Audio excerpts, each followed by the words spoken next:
در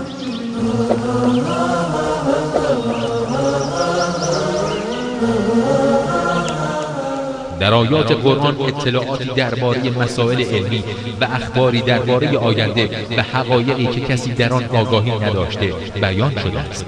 شناخته شدن چنین اطلاعاتی با سطح دانش و تکنولوژی آن دوره امکان پذیر نبوده است. بدیهی است که این امر مدرک روشنی است بر اینکه قرآن کلام انسان نیست. قرآن کلام خداوند قادر است که آفریننده همه چیز و همه کس است و علم او تمام آفرینش را در بر می‌گیرد.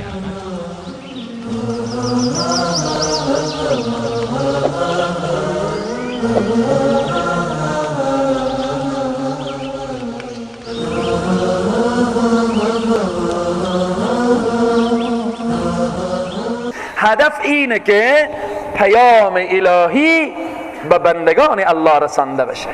هدف از جهاد همینه. وقتی که مانی دعوت و تبلیغ مسلمان ها شدن، اینجی مسلمان ها چه کار میکنن؟ حالا دیگه از شمشیر کار میگیرن، از نیزه کار میگیرن، از تفنگ کار میگیرن، از سلاح کار میگیرن، تا زمانی که مانی دعوت و تبلیغ مسلمان ها کافر نشه، لشکر مسلمان ها میره دیگه، حرکت میکنه کشور به کشور، شهر به شهر. باید پیام الهی به گوش بندگان الله رسانده بشه. مگر هدف از جهاد اینه که پیام الهی رسانده بشه. وقتی که کسری پادشاه ایران نماینده مسلمان ها یکی از صحابه بخواست، یک صحابه بخواست، گفت که شما مسلمان ها چی هدف داریم؟ شما ما این تمام دنیا رو بگیریم، هدف شما چیه؟ این صحابه میفهمیم چی گفت؟ این صحابه جلیل القدر رسول معظم اسلام صلی الله علیه وسلم با یک جمله بسیار کوتاه و مختصر ولی بسیار پرمعنا خلاصه کرد. برای پادشاه کسری گفت که هدف ما قدرت نیه، هدف ما چوکی نیه، هدف ما این نیه که بالاخره ما بیایم رئیس جمهور و پادشاه و وزیر و فلان بشیم. هدف ما اینیه که ما به قدرت و ثروت برسیم. گفت خب هدف شما چیه؟ هدف از جهاد چیه؟ گفت هدف اینه که اخراج العباد من عبادت العباد الى عبادت رب العباد. گفت این هدف مانه، این آرزوی مانه، این برنامه مانه که بیرون کنیم بندگان از بندگی بندگان. کسانی که ای کسری پیش تو بنده شدن، تو خود به عنوان خدا برای آنها معرفی کردی، بر سر ملت ظلم و ستم میکنی. هدف اینه که بیرون کنیم بندگان از بندگی بندگان، اونا رو ببریم الی عبادت رب العباد. هدف اینه که اینا رو ببریم به سوی رب کی؟ رب عباد، به سوی رب بنده ها. یعنی هدف اینه که بنده ها با الله آشنا کنیم. این هدف از جهاده، این هدف از جهاده، این هدف از مبارزه، این هدف از جهاد اینیه که مردم آذری باشه. هدف از جهاد اینیه که خلاصه همسایه آذری باشه. هدف از جهاد اینیه که آدم فردا به نیت قدرت و چوکی و اینها باشه. پس ای به طور خلاصه و فشرده ای بود که قتال به دو قسمه. قتال به دو قسمه، یک قتال دفاعی و یک قتال چی؟ هجومی. هر دو هم در دین ثابت شده. پیامبر اکرم صلی الله علیه و سلم هم قتال دفاعی داشتن، هم قتال هجومی داشتن. هر دو داشتن، هر دو ثابت شده. فاین انتهوا، اگر به صحنه جنگ فاین انتهوا، اگر باز استادن، اگر یا باز آمدن، یعنی چی؟ مفسرین میفرمایند اگر به صحنه جنگ کافر تفنگر به زمین گذاشت، دستاخور بلند کرد، گفت تسلیم شدم، بالاخره من جزیه میپردازم، فوراً چکار کنیم؟ بپذیریم. یا ای که فاین انتهوا، اگر به اثنای جنگ فوراً چکار شد؟ مسلمان شد. شما دیگه نگیم که بترسید، نه، فإن الله غفور رحیم، خدا آمرزنده و مهربانه، خدا از او میپذیره. در روایات داریم که در یکی از غزوات یکی از کفار به اثنای شمشیر زدن چکار شد؟ این مسلمان شد. همین صحابه شمشیر رو که بلند کرد، کافر گفت که لا اله الا الله محمد رسول الله. مسلمان هم زد، ایر کشت. خبر به رسول الله صلی الله علیه و سلم رسید. رسول الله صلی الله علیه و سلم چهره ناتغییر کرد. گفتن چرا ایر کشتی؟ این مسلمان شده بود. گفت یا رسول الله از ترس کلمه گفت. رسول الله فرمودن گفتن آیا سینه او را تو شق کرده بودی؟ آیا از قلب او تو واقف شده بودی که او از ترس گفت؟ میگه چهره رسول الله خیلی تغییر کرد. صحابه تهدید کردن چرا این کار کردی؟ و همچنین در یکی دیگر از غزوات، جنگ هایی که مسلمان ها حضور داشتن، در اثنای شمشیر زدن یک کافر نگاهی کرد طرف رسول الله صلی الله علیه وسلم، عاشق رسول الله شد. در همون اثنا فوراً کلمه عرض کرد، آمد به صفوف مسلمان ها شروع کرد به کشتن کفار. لحظات کفار متوجه شدن که این فرد ما، اسکر ما، از لشکر ما را میکشه. فوراً زدن او شهید کردن. بعد از اینکه شهید شد رسول الله صلی الله علیه وسلم آمدن بلند سر از او، اشکای رسول الله صلی الله علیه وسلم ریخت. گفتن کسی که خدا را یک سجده نکرده بهشت خود را برایش آرایش میکند.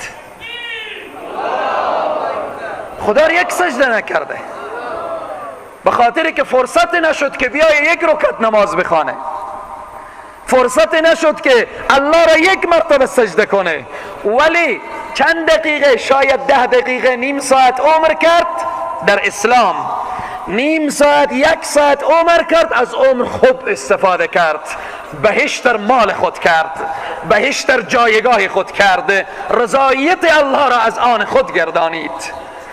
اگر از عمر انسان استفاده کنه به 1 ساعت اینقدر استفاده میشه. اگر درست استفاده نکنه مثل فرعون 400 سالم که عمر کنه هیچ فایده به حالش نداره. فإن انتهوا، اگر باز آین، یعنی اگر خود را نگه دارن بیاین در اسلام داخل بشن، شما دست نگه دارید. فإن انتهوا فإن الله غفور رحیم. و قاتلوهم، جنگ کنید، جهاد کنید، حتی لا تکون فتنه، تا این که در روی زمین فتنه نمانه. فتنه یعنی چی؟ یعنی شرک نمانه.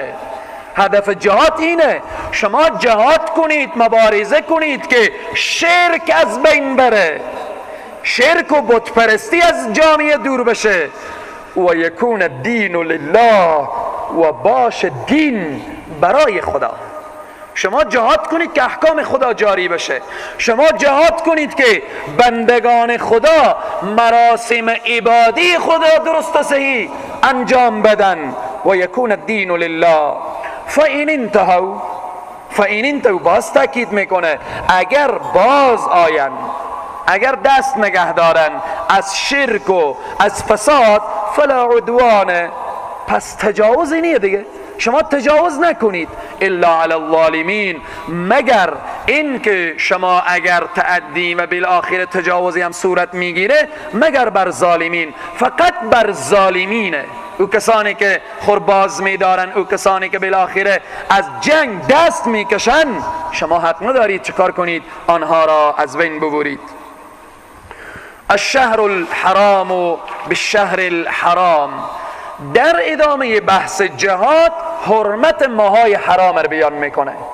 حرمت ماهای حرام، 4 ماه ماه حرامه، 4 ماه ماه حرامه که مشرکین هم به این ماهای حرام احترام داشتن، احترام میکردن. در ماهای حرام که یک ماه اختصاص به عمره داده بودن که ماه رجب بود، و 3 ماه دیگر اختصاص به حج داده شده بود، ماه ذوالقعده و ذوالحجه و ماه محرم، اینها را اختصاص به حج داده بودن، تا این که در این 3 ماه اگر کسی به حج میآیه، هر کس که با دشمن خود هم روبرو بشه حق تعدی و تجاوز نداره. و در یک ماه هم که ماه رجب این اختصاص به عمره داده بودن که هر کس به عمره میتوانست بیایه.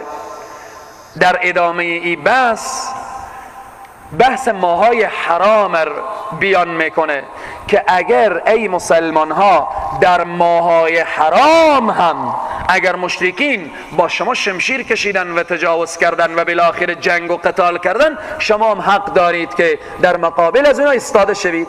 اگر باز قصد و اراده جنگر نداشتن، شما هم نداشته باشید.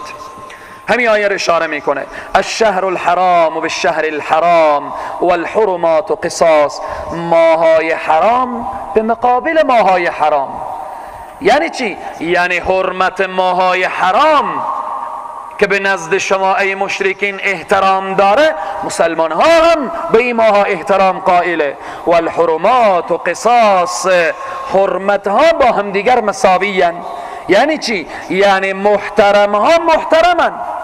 اگر ما محترمه به نزد شما، به نزد ما هم محترمه.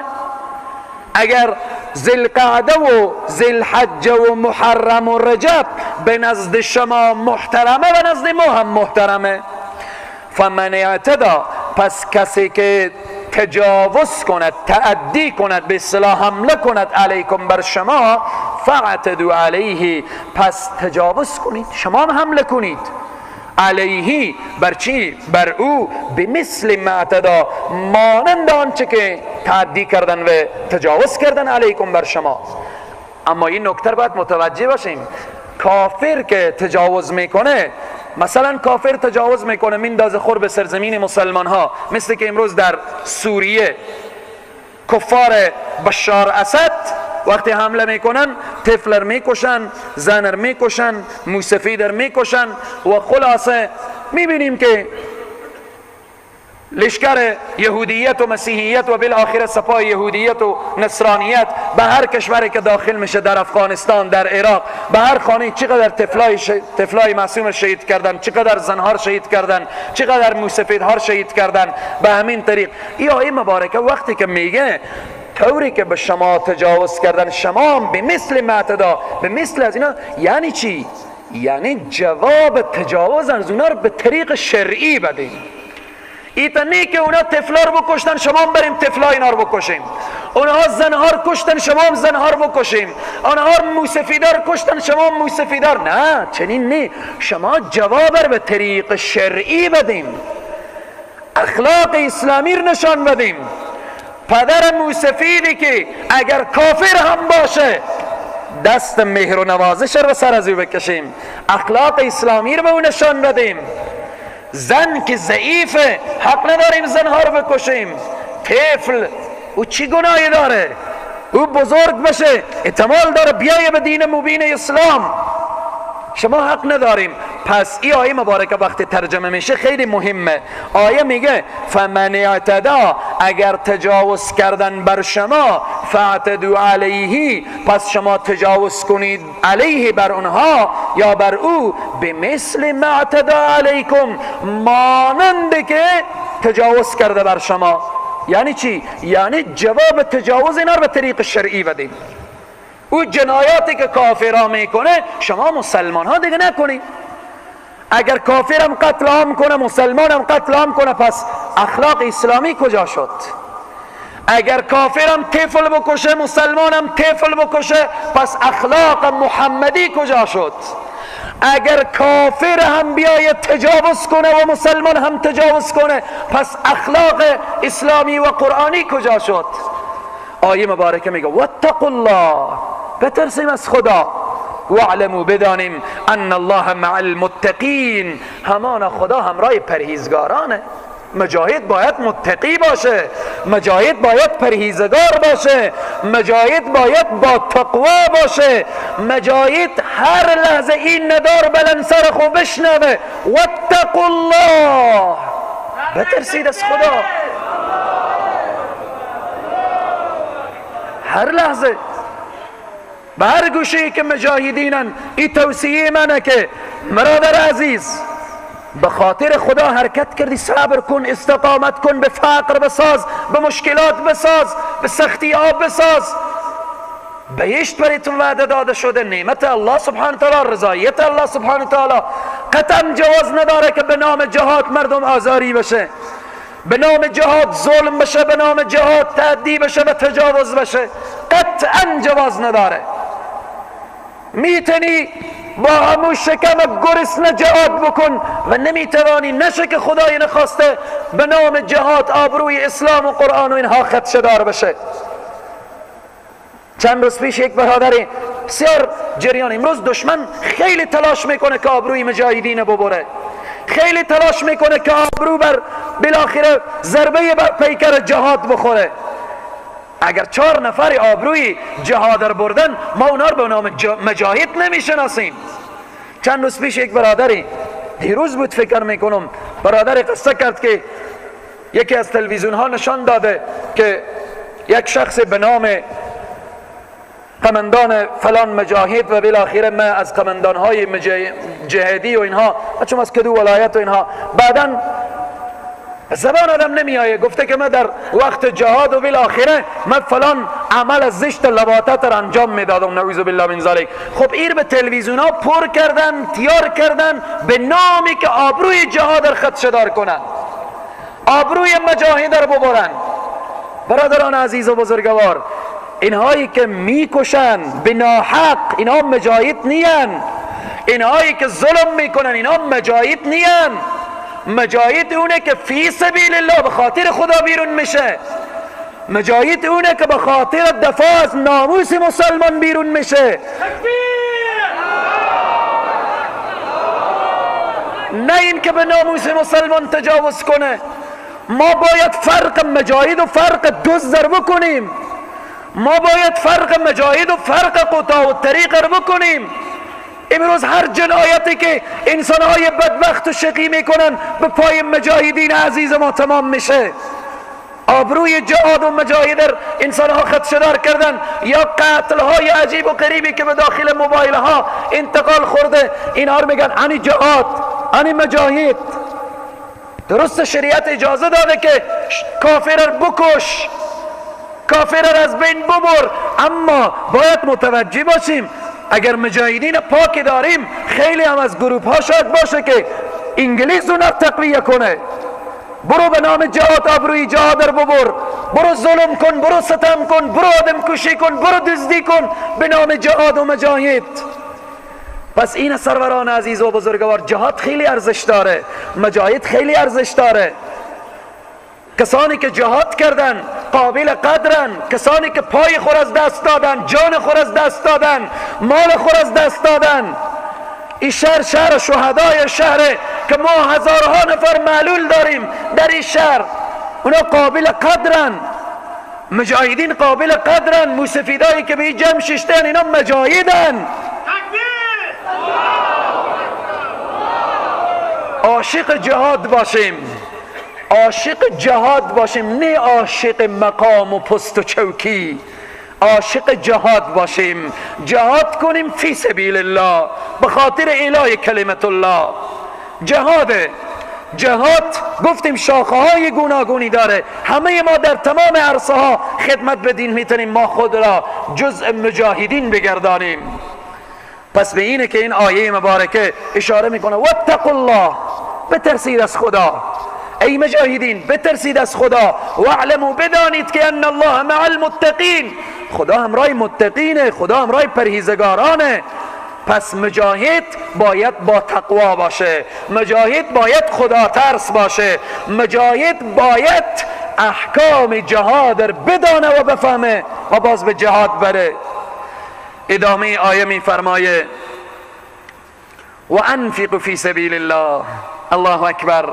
چی آیه مبارکه که همه آیات مبارکه در ادامه بحث جهاد میگه و انفقوا فی سبیل الله، انفاق کنید در راه خدا. در همین لحظه تو عزیزی که به دارالعلوم علی انصار انفاق میکنی، چقدر مبارکه که آیه میشنوی جا در جا به او عمل میشه. و انفقوا فی سبیل الله، انفاق کنید در راه الله. فی سبیل الله، راه خدا کدام راه است؟ آیا از راه حوزه علمی دارالعلوم، از طلاب، از راه درس تعلیم، از این راه بهترتر باشه؟ طالبی که شب و روز درس بخوانه و انفقوا فی سبیل الله، خرج کنید در راه الله. ولا تلقوا بایدیکم الی التهلکه، و میندازید خود را به دستان خیش به هلاکت. یعنی خود به دست خوب هلاکت نندازیم. خیلی عجیبه امروز بین جامعه ما اگر بحث جهاد میشه، مجاهد میشه، مبارزه میشه، میگن خود به دست خوب هلاکت انسان باید نندازه. عوام هم آیه یاد گرفته، هر کس یاد گرفته، جا در جا میخونه. خدا گفته ولا تلقوا بایدیکم الی التهلکه. اگر کسی سرمایه داره، تفسیر آیه متوجه باشیم، اگر کسی خداوند نعمت سرمایه برای از او داده، چون اول میگه و انفقوا فی سبیل الله، انفاق کنید در راه الله، اگر کسی انفاق نکنه او خود در هلاکت انداخته، خود در هلاکت انداخته. امروز ما و شما وقتی همه میگیم که مشکلات دارالعلوم چقدر تعمیرهای عجیب و غریبی به شهر آباد میشه، چقدر تعمیرهای عجیب و غریبی. وقتی که ما نگاه کنیم تمام مصرف طلاب دارالعلوم عالی انصار، وقت تمام مصرف نار وقتی نگاه میکنیم، شاید در ماهی که انتهایی که میرسه حسابی که برای ما دادن، ماه 5 لک افغانی مصرف میشه، ماه 5 لک افغانی مصرف میشه. اگر این نگاه کنیم در سال چقدر میشه؟ اگر یک تاجر بیایه بلند بشه بگه من کل همین مصرف میدم، خانه دنیا خرابات کردم، خانه آخرت را آباد میکنم. چرا دست ما هر روز و هر ساعت و هر ثانیه بگیم؟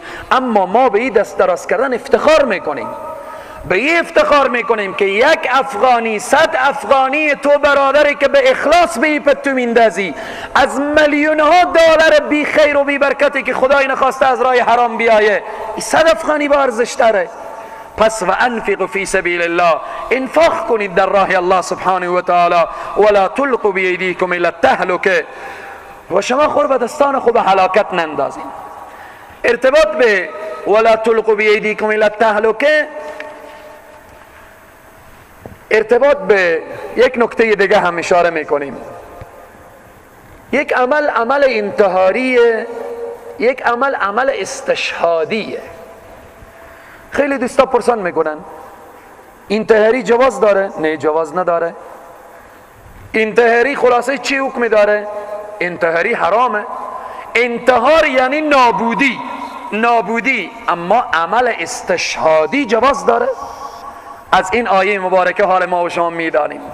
در یکی از غزوات یا یکی از جنگ ها یک صحابه عمل استشهادی را انجام داد. عمل استشهادی چگونه انجام داد؟ کفار قلعه بزرگی داشتن که این قلعه هیچ فتح نمیشد. مسلمان ها هرچی تلاش میکردن. یکی از مسلمان ها چه کار کرد؟ گفت که من خور بلند میکنم در قلعه میاندازم تا دیگه کفار بیاین مصروف کشتن من بشن. ببینیم ایثار، این فداکاری، دین به این حالت ها به ما رسیده. امروز که من و تو روزه داریم، نماز جمعه میخوانیم یا انفاق در راه الله میکنیم، اینها با خون صحابه این حالت برای ما رسیده. صحابه جان نداشت.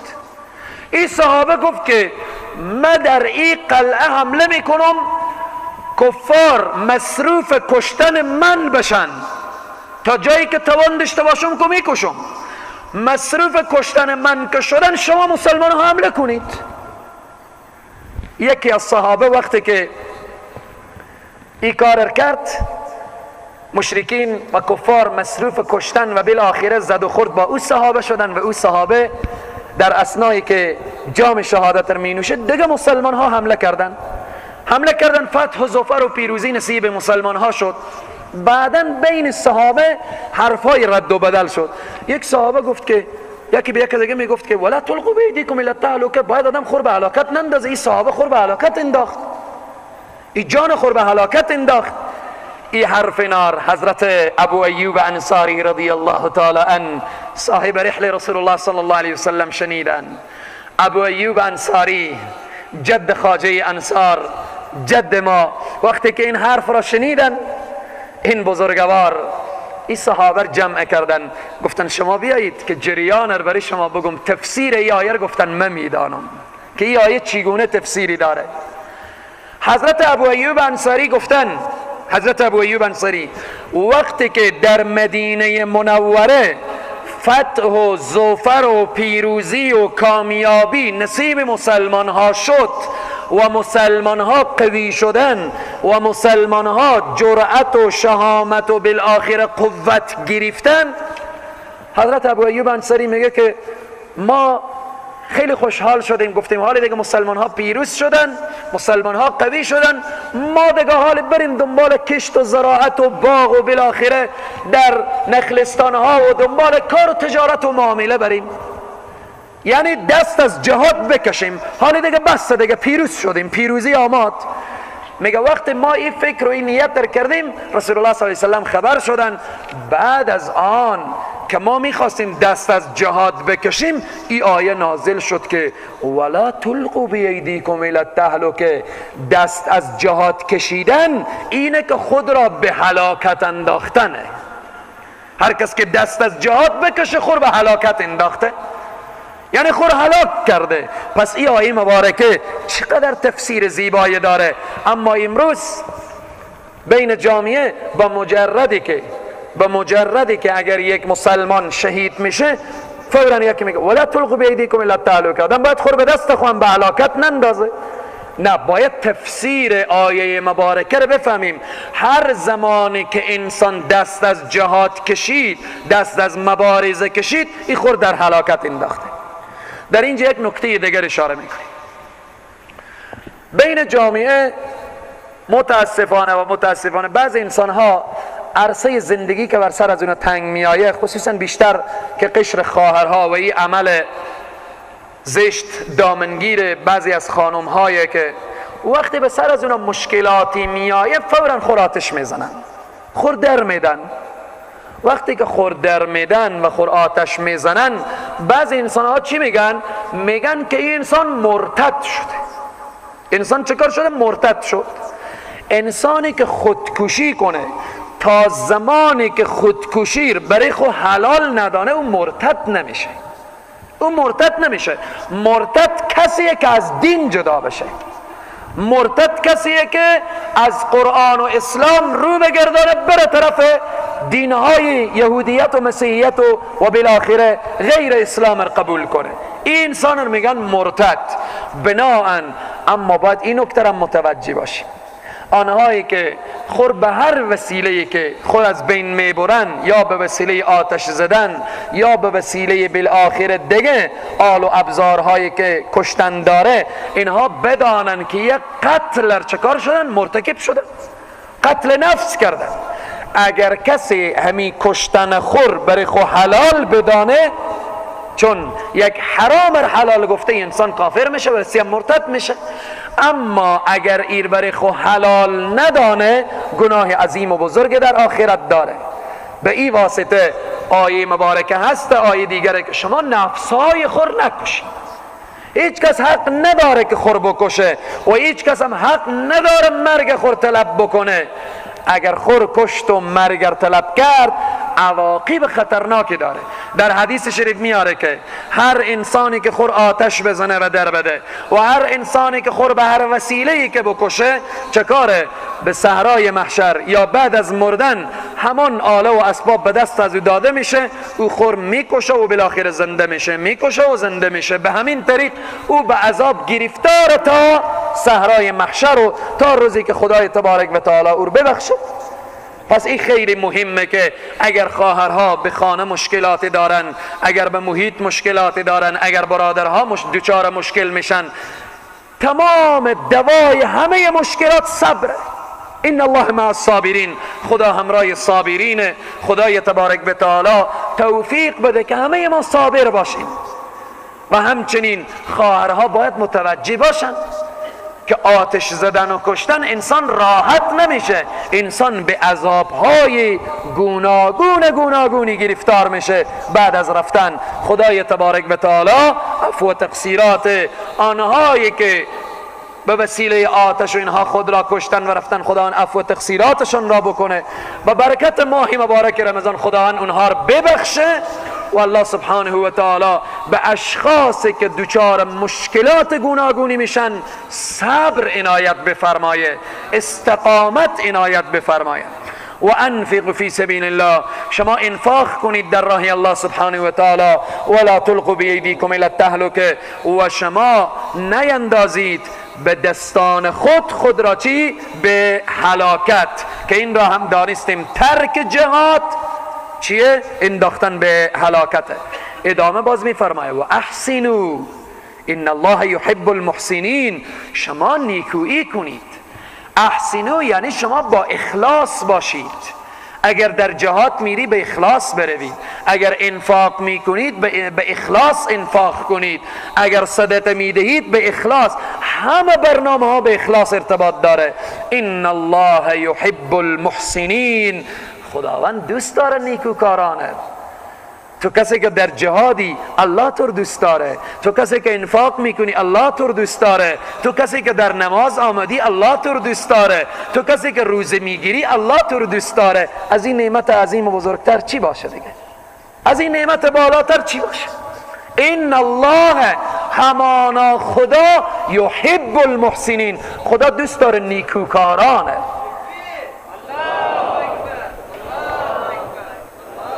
جلسه قرآن نیکوکاریه، روزه نیکوکاریه، روزه گرفتن، انفاق در راه الله نیکوکاریه، اینا همه نیکوکاریه. پس تو نیکوکاری، الله تو دوست داره. ان الله یحب المحسنین، خدای تبارک و تعالی دوست داره نیکوکاران را. در ادامه بحث جهاد و بحث مسئله انفاق، باز یک دیگر از احکام ابواب البر بحث حج. بحث حج، الله سبحانه و تعالی حج رو بیان میکنه و اتم الحج والعمره. یک حج یک عمره، یک حج یک عمره. حج یعنی قصد، اراده به سوی بیت الله الحرام، سوی بیت الله الحرام، این حج یک نفر اراده میکنه. اما در چی؟ در زمان مخصوص و مکان مخصوص. این حج زمان مخصوصی داره حج و مکان مخصوصی داره، برنامه های مخصوصی داره که در مکان خاصی و دیگه جانیه. عمره در طول سال هست، در طول سال عمره، غیر از همان 3-4 روز موسوم حج که 5 روز روزهای حجه که عمره نیه دیگه، در طول سال عمره. پس حج و عمره در این آیه مبارکه بیان میشه. و اتم الحج والعمره، تمام کنید حج و عمره را به کی؟ لله. شما حج و عمره را که انجام میدیم لله، خاص به خاطر الله باشه. پیشتر اخلاص را گفتیم. کسانی که نیت حج میکنن و نیت حج دارن، به این واسطه نیت حج نشه که اونا رجی سب بگن، به این نیت حج نباشه که همسایه ها دیگه یک کشه گپ میزنن چرا فلانی به حج نمیره، باشه برم کمی گپ مردم برداشته باشه، این گپ نباشه. اتم الحج لله، لله خاص به خاطر خدا باشه. به حج برو خاص به خاطر الله. یک دوستی بود شوخی میکرد، نشم جدی میگفت چی رقم؟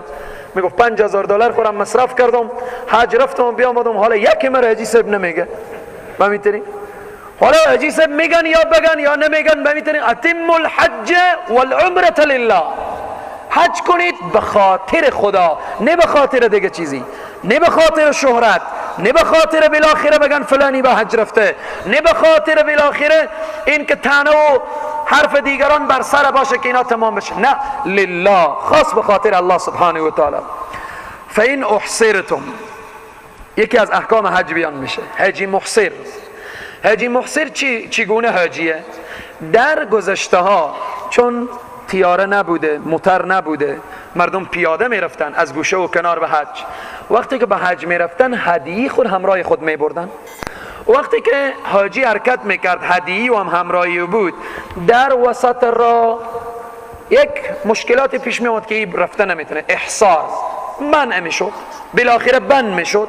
حاجی محصر همیر میگن وقتی که یا از لحاظ ناامنی وضعیت راه حالت میشد که رفته نمیتونست، حالا احرام بسته کرده وسط راه رسیده دیگه اجازه نداره که بره، به همین طریق وقتی که این منع میشه اجازه نداره، ای با همون دیگه حاجی صاحبایی که رفتن و میرن چون این حاجی منع شد، ای چه کار کنه؟ هدیه خور بفرست همراهی از اونها، این تخمین بزنن 5 روز بعد، 2 روز بعد، 3 روز بعد، چند روز بعد این حاجی صاحبا به حرم میرسن و بالاخره در همون ساعت و ثانیه این هدیه حلال میشه و ذبح میشه، این شخص خور حلال کنه. این حاجی محصر میگن. اما امروزه خیلی کم اتفاق میفته. امروزه اولی و حاجی صاحبا هدیه خود نمیبرن، از اونجا خریداری میکنن. اگر یک حاجی از اینجا احرام بسته کرد، تیاره رفت به میدان هوایی جده نشست نتونست کرده، پس آمد به افغانستان دیگه اجازه داده نشد، این حاجی صاحبایی که احرام بستن اینا چه کار باید بکنن؟ فورا زنگ میزنن به سعودی که ما نتونستیم، اینا حاجی محصر شدن، چه کار کن؟ به یک شخص وکیل میگیرن که تو برو همو یک گوسفند هدیه بدی و بالاخره همان دم شکرانه یا اینها بدی، اونا یک گوسفندی که کشته شد اینها خور در اینجا حلال کنن. انمی بحثر بیان میکنه. اگر شخص رفت در حج هدیه شکرانه نداشت چه کار کنه؟ 3 روز قبل از حج روزه بگیره و 7 روزم بعد از مراسم حج روزه بگیره، 10 روز این عوض همان شکرانه و هدیه از اونه. همین آیه همین مسائل رو بیان میکنه. فَإِنْ اُحْصِرْتُمْ اگر کسی منع کرده شد، فَإِنْ اُحْصِرْتُمْ اگر منع کرده شدید شما، فَمَا اسْتَيْسَرَ مِنَ الْهَدْيِ پس لازمه من الهدیه از چی؟ از او هدیه آسانی که به شما چکار بشه؟ فرستاده میشه. یعنی یک هدیه بفرستید. ولا تحلقوا رؤوسکم شما متراشید سر را، یعنی حلال نکنید. ولا تحلقوا رؤوسکم نتراشید سرهای خیش را تا چی وقت؟ حتی یبلغ الهدی محله تا این که برسه هدیه شما به همون محل ازو. وقتی هدیه به محل رسید شما چکار کنید؟ در اون لحظه خور حلال کنید. اما امروزه جریان گفتیم که کمتر اتفاق میفته، اگر اتفاق هم بفته خیلی حال ساده موبایل های و زنگ زدن و زود اطلاع دادنه. فمن کان منکم مریضا کسی که بود از شما مریض، او به اذى من رأسه یا یک اذیتی به سر از او، یک نفر در موقع احرام مریض شد، وقتی مریض شد رفته نتونست، یا این که یک اذیتی آمد به سر از او که باید در وقت احرام سر خور بتراشه، این چه کار باید بکنه؟ حالا یک سر خورم بتراشه برای از او دم لازم میشه، چه کاره؟ ففدیه من صیام برای از این دیگه لازمه که فدیه بده. من صیام از چی؟ از روزه، کمو 3 روز روزه گرفتنه. او صدقه یا صدقه بده، صدقه برای از این لازمه که یک گوسفند یا انهار چکار کنه؟ هدیه بده. او نسک او صدقه یا خیرات بده، او نسک یا هدیه بده. کسی که برای از دم لازم میشه 3 حالت داره: روزه گرفتن، خیرات دادن، یا او نسک یا اینکه هدیه بده. فاذا امنتم چون مطمئن شدید، ایمن شدید، فمن تمتع بالعمره الى الحج پس هر که نفع برداشت از چی؟ بالعمره از عمره الى الحج به سوی حج، فما استیسر من الهدیه پس بر از اون لازم از هدیه که ای باز هدیه شکرانه، قبلا دم بود، این هدیه شکرانه. فمن لم یجد پس کسی که نیافت هدیه شکرانه، فصیام بعد از روزه 3 ایام 3 روز روزه گرفتن فی الحج در ایام حج، و 7 اذا رجعتم و 7 روز هم وقتی که برمیگرده. اذا رجعتم یعنی بعد از مراسم 7 روز، اگر در مکه هم روزه گرفت بعد از مراسم مشکلی نداره، اگر به خانه خود هم آمد 7 روز روزه گرفت مشکلی نداره. تلک عشرة کامله این شد 10 روز کامل.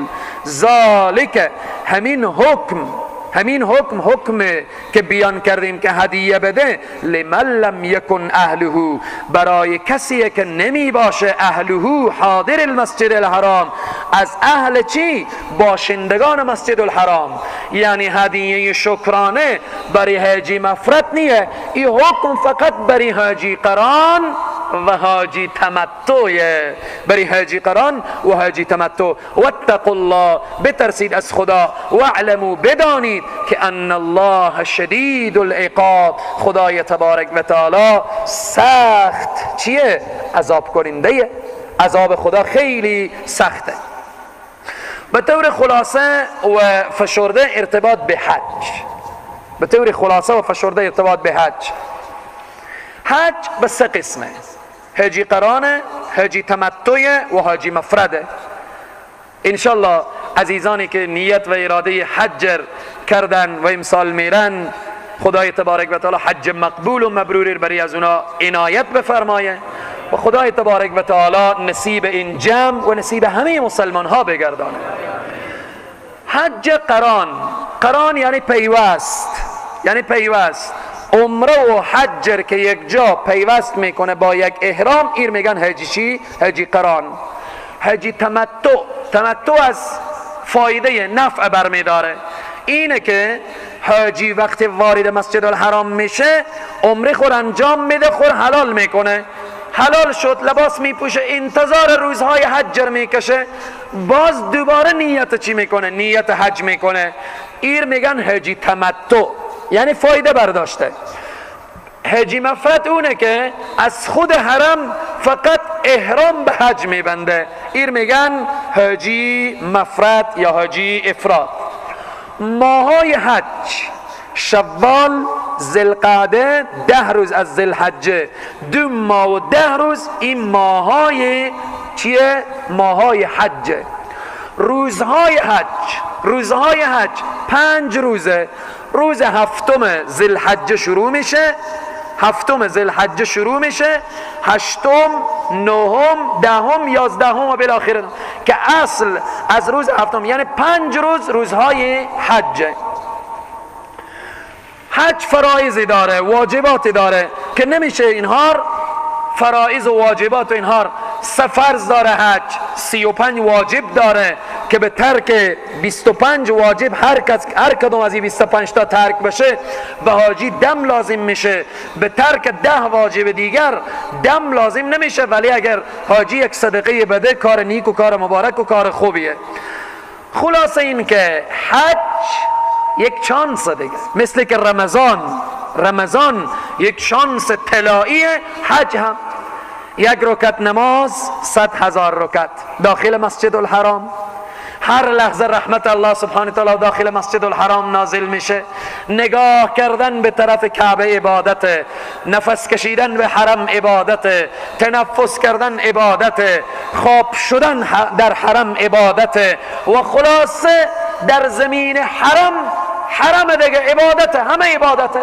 مثل که رمضان هر لحظه از عبادته، نفس کشیدن در رمضان عبادته، بالاخره نگاه کردن در و دیوار در این ماه، خلاصه عبادت. فضایی که نگاه میکنین در این ماه چی فضای مبارکه که همه خلاصه عبادت. حج و رمضان اینها شانس های طلاییه که الله سبحانه تعالی رمضان که نصیب ما کرده، حجرم بارها و بارها نصیب همه امت اسلامی خصوصا این جمع بگردانه. وقت ما هم تمام شد که انشاءالله ادامه بحث حج و انشاءالله یک سیر معنوی میریم به سرزمین حرمین شریفین انشاءالله. به جلسه بعدی جریان انجام حج، مراسم حج و مناسک حج، ارتباط به عرفات و منا و مزدلفه و اینها در هفته آینده انشاءالله اشاره میشه. یک نکته که ارتباط به عمره بیان میکنم. در ماه مبارک رمضان عمره خیلی ثواب داره، خیلی فضیلت داره. خوشا به حال کسانی که در این لحظه مصروف طوافن، مشغول طوافن و نیت عمره کردن و با عمره رفتن و با عمره میرن. ارتباط به عمره رسول الله صلی الله علیه وسلم میفرمایند چقدر شریعت برای ما و شما آسان گرفته، چون در اینجا ارتباط بحث از عمره آمد. هر کدام ما و شما دوست داریم که عمره انجام بدیم و به عمره بریم. رسول الله می فرمایند جوانهای عزیزی که و برادران عزیزی که نعمت والدین خداوند هنوز از اونا نگرفته خوب متوجه باشن، خوب متوجه باشن. تو جوانی که آرزو میکنی که پول به دستم بیاید، برم به عمره، برم به عمره، برم کعبه طواف کنم، برم بالاخره چقدر ثواب داره این عمره. رسول الله میفرمایند اگر کسی یک نگاه با محبت به طرف مادر نگاه کنه که این مادر من 9 ماه مرا در بطن خود حمل کرد، این طرف و این طرف گشتان، بعداً 2 سال خواب از چشمانش ربوده شد، دردها متحمل شد، رنجها متحمل شد، سختیها کشید، خوابی که ناز و نعمت بود از چشمان خود محروم کرد. طرف مادر یک نگاهی بکنه که این مادر چقدر با من حق داره، یک نگاهی طرف مادر به نامه اعمال نوشته میشه یک حج عمره.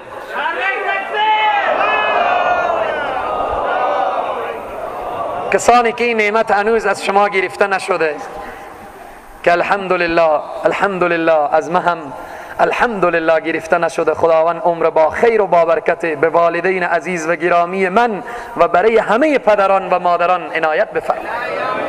طرف مادر نگاه کنیم، ثواب یک عمره، ثواب یک عمره. شاید کسانی در دل نپیدا شه، خب من مادر ندارم، پدر ندارم، چه کار کنم؟ بالاخره این نعمت که از من گرفته شده، من چگونه؟ پولم ندارم به عمره برم، پدر و مادر هم نیه، چه کار باید بکنم؟ باز رحمت للعالمین دروازه را باز کرده.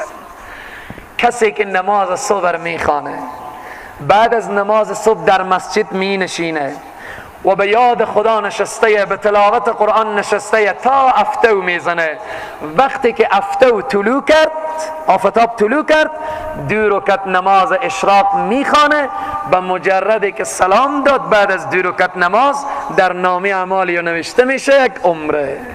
عمره چقدر نعمت عظیم و بزرگه، چقدر واقعا خداوند برای ما و شما لطف کرده، دروازه های رحمت را باز گذاشته، دروازه های خیر و برکت را باز گذاشته.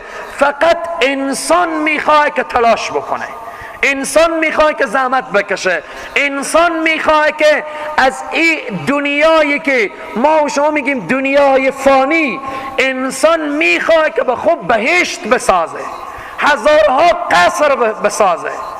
امی عبادت، این نماز، این روزه، این زکات، این انفاق، این عبادات، اینها قصرها ساخته میشه در بهشت. در بهشت میفهمیم برای انسان، برای تو انسان مسلمان، برای تو خواهر و برادر چقدر داده میشه؟ زمین بهشت چقدر ارزش داره؟ امروز میگن که به فلان جا مترونه سودا میشه. زمین این دنیا بیشتر ارزش داره یا زمین بهشت؟ از شما برادرها یک سوالی میکنم، زمین بهشت ارزش داره یا زمین این دنیا؟ زمین بهشت. چرا زمین بهشت ارزش داره؟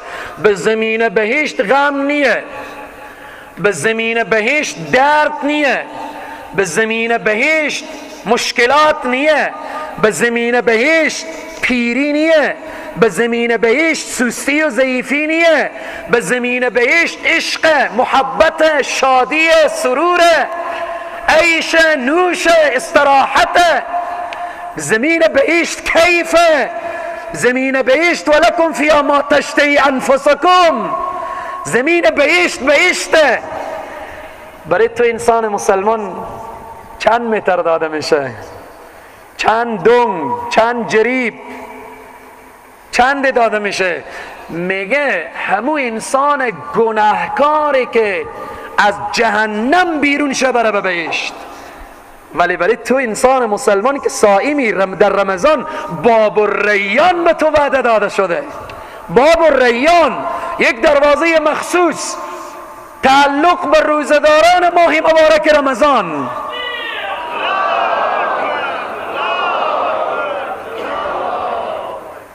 دروازه عمومی، دروازه خصوصی. دروازه خصوصی مال صائمین ماه مبارک رمضان. صحرای محشر اعلان میشه این الصائمین، کجاین روزه دارن؟ دست بلند کنن، دست بالا میشه.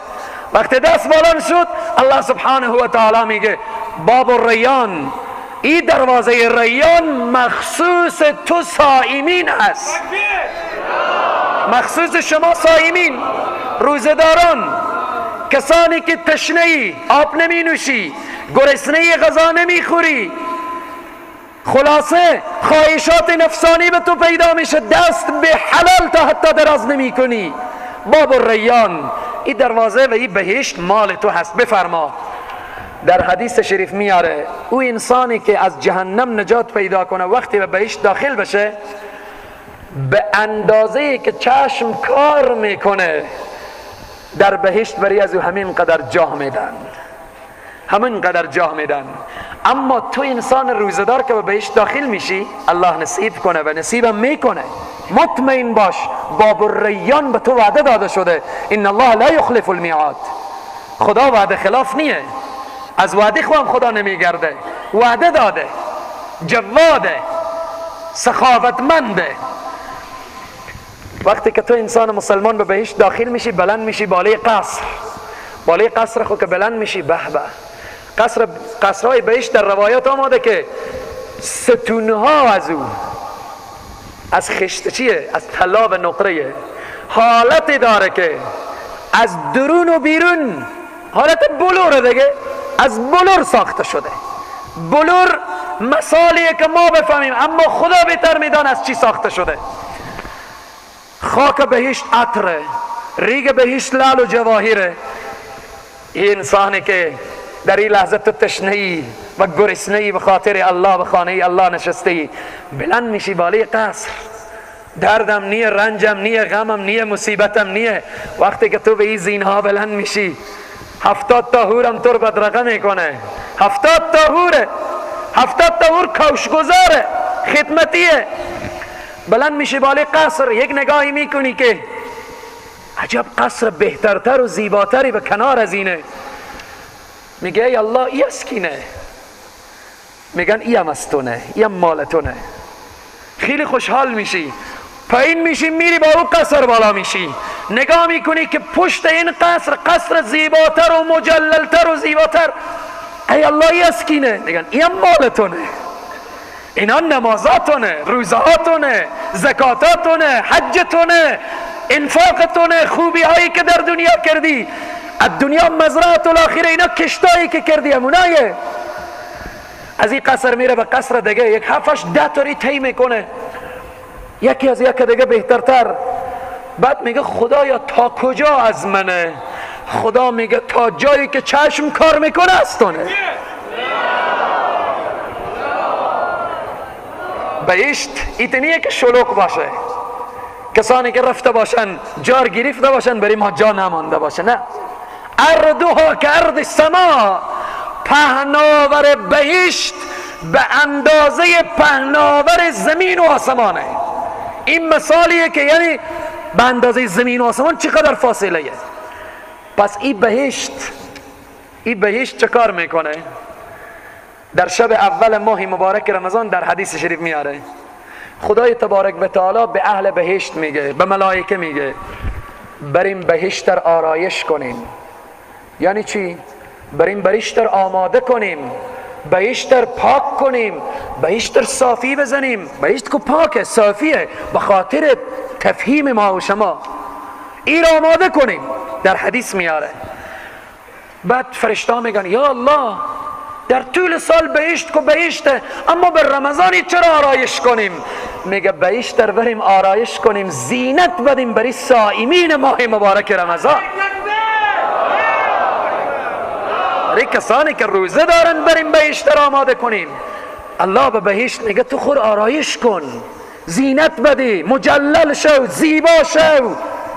برای کی؟ برای صائمین ماه مبارک رمضان.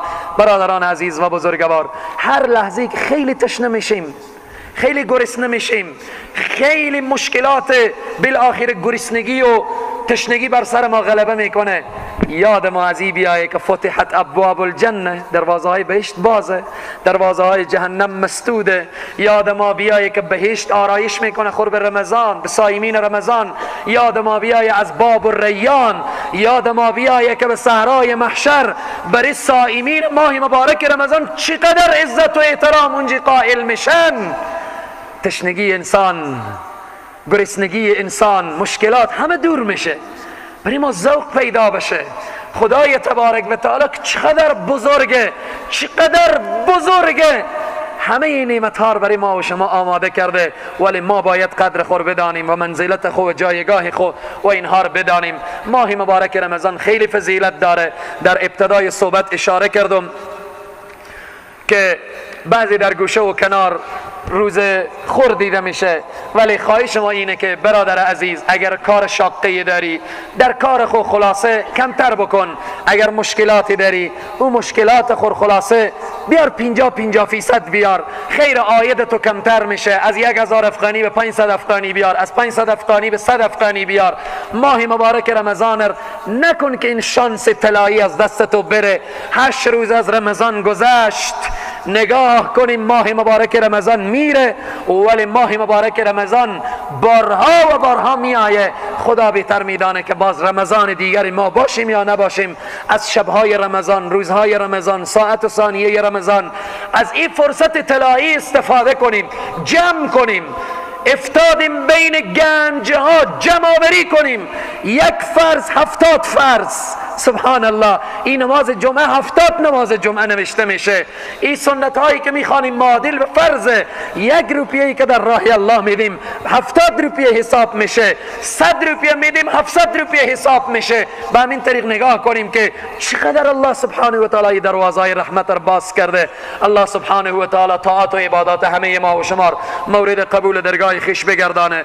الله سبحانه و تعالی انفاقی که شما عزیزان کردید مورد قبول درگاه خویش بگردانه. الهی پروردگارا دستان ما به طرف تو دراز است. خدایا پروردگارا ببرکت صائمین ماه مبارک رمضان، ببرکت قائمین ماه مبارک رمضان، ببرکت کسانی که یا الله از ابتدای رمضان تا امروز به اخلاص کامل روزه گرفتن، خدایا طاعت و عبادات همه ما را مورد قبول درگاه خویش بگردان. خدایا پروردگارا مریضانی که روی بستر افتاده اند، یا الله پروردگارا جمیع مریضان را شفای عاجل عنایت بفرما. خدایا مریضانی که روی بسترند، ای الله ذوق و شوق عبادت دارن ولی نمیتوانند. خدایا پروردگارا ذوق روزه رمضان دارن ولی نمیتوانند. خدایا مزد و ثواب صائمین و قائمین را خدای نصیب ایشان هم بگردان. خدایا پروردگار کسانی که بدون عذر روزه رمضان را میخورند، ای الله هدایتشان کن، ای الله هدایتشان کن، ای الله آنها را هدایت بفرما. خدایا پنبه های غفلت را از گوش ایشان بیرون بگردان. خدایا پروردگارا نداه یا باغی الخیر ابشر را که هر روز ماه مبارک رمضان صدا میده، هر روز ندا میکنه و هر روز بشارت میده، خدایا به گوش اونهایی که قدر رمضان تا به حال ندانستن خدایا برسان. خدایا پروردگار دستان ما به طرف تو دراز است. خدایا پروردگار مشکلات این جمع را آسان بگردان.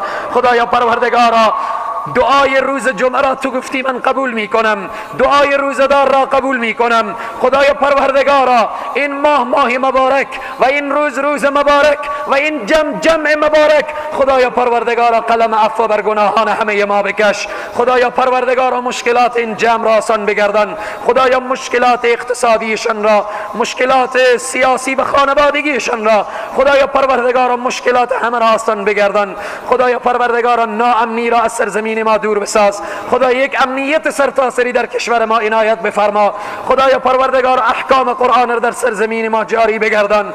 خدایا پروردگار دستان ما به طرف تو دراز است. خدایا پروردگارا اینها کسانی هستند که خدایا 17 ساعت به فرمان تو چیزی نمیخورن و نمینوشن. خدایا این فرمان تو هست. خدایا پروردگار این قانون تو هست. خدایا این بندگان تو هستند. این تعذبهم فإنهم عبادك و این تغفر لهم فإنك انت العزیز الحکیم. خدایا اگر اینها را عذاب کنی بندگان تو هستند.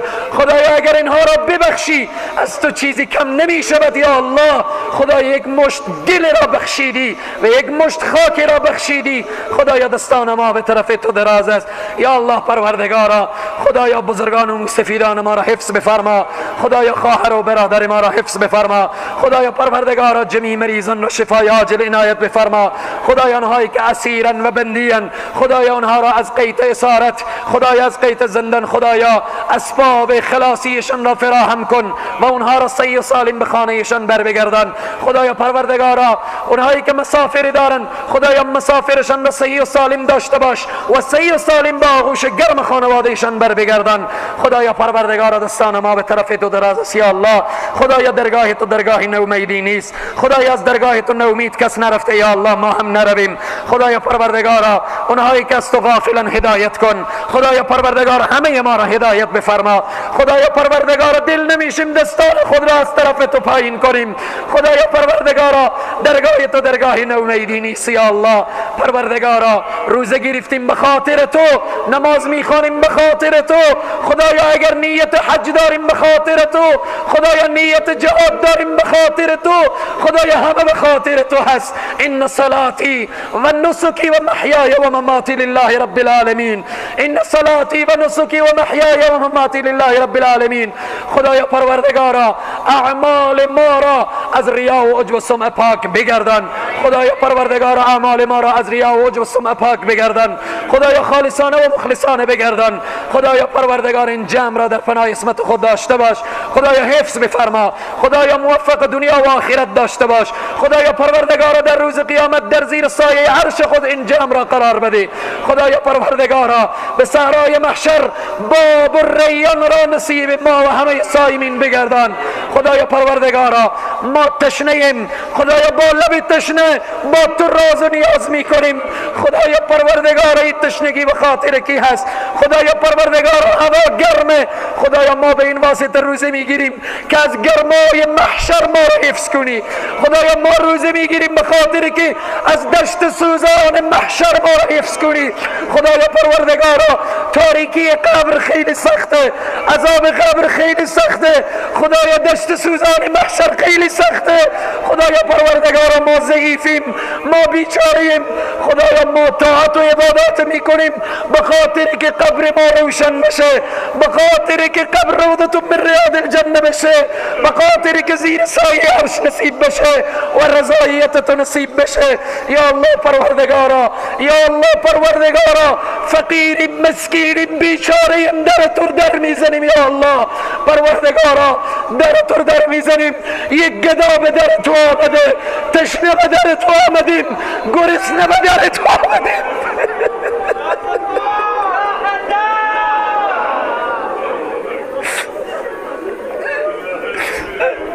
خدایا فقیر میآید دروازه یک مسلمان در میزنه، میگه گرسنه ام. خدایا ما گرسنه به در تو آمدیم.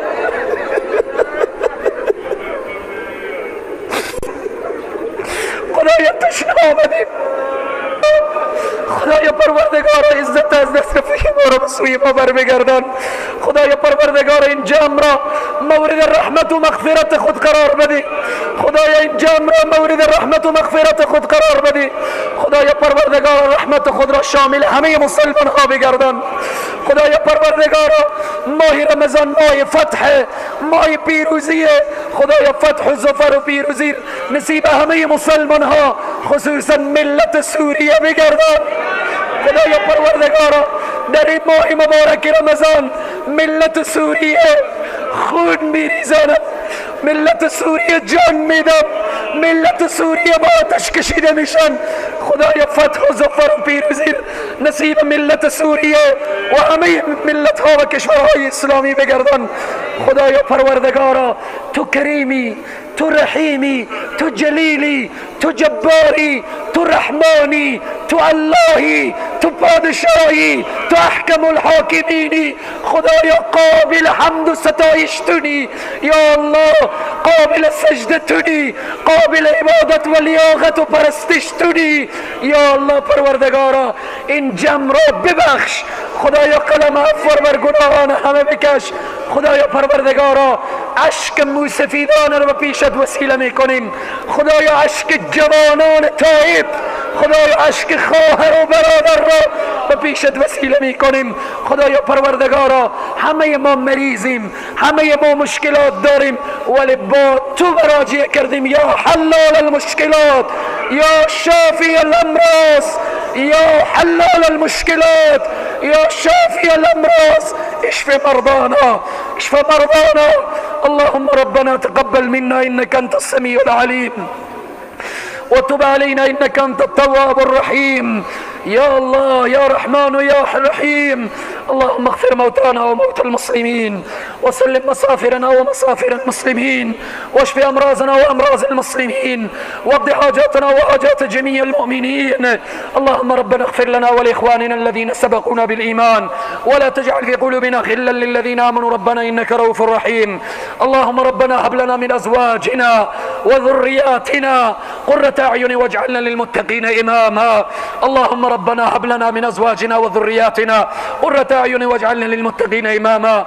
اللهم ربنا اصرف عنا عذاب جهنم، اللهم ربنا اصرف عنا عذاب جهنم، إن عذابها كان غراما، إنها ساءت مستقرا ومقاما. اللهم اغفر لي ولنا ولوالدينا ولأستاذنا ولأستاذ أستاذنا ولمشايخنا ولمن حقنا علينا ولأصدقائنا ولتلاميذنا ولجميع المؤمنين والمؤمنات والمسلمين والمسلمات الأحياء منهم والأموات، إنك مجيب الدعوات، إنك مجيب الدعوات، إنك مجيب الدعوات. يا قاضي الحاجات أقضي حاجاتنا، يا كافي المهمات أكفي مهماتنا. اللهم يا شافي الأمراض اشف مرضانا بحرمة وننزل من القرآن ما هو شفاء ورحمة للمؤمنين. اللهم إنا نسألك إيمانا خالصا، اللهم إنا نسألك إيمانا خالصا وقلبا خاشعا ولسانا ذاكرا وعلما نافعا ويقينا صادقا ودينا قيما. يا حي يا قيوم يا ذا الجلال والإكرام. وصلى الله تعالى وسلم على خير خلقه محمد وعلى آله وأصحابه أجمعين برحمتك يا أرحم الراحمين.